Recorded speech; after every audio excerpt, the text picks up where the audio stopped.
Hello everyone, welcome to Sri good vibes channel.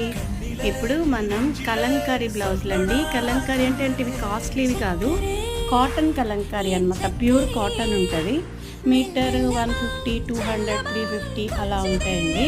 Daily వేర్కి ఇలాంటివి 4-5 colours కుట్టించుకున్నాం అనుకోండి, అన్ని శారీస్కి అన్నిటికీ సెట్ అవుతాయి. డైలీ వేర్గా బాగుంటాయండి. మెయింటెనెన్స్ ఫ్రీ, చాలా రోజులు వస్తాయి, బాగుంటాయండి. ఒకసారి ట్రై చేయండి. ఇది కాటన్ కలంకారీ బ్లౌజులు అండి. ఒక్క బ్లౌజు కనీసం 2-3 శారీస్కి సెట్ అవుతాయండి. ఒకసారి ట్రై చేయండి. Thank you. Subscribe my channel.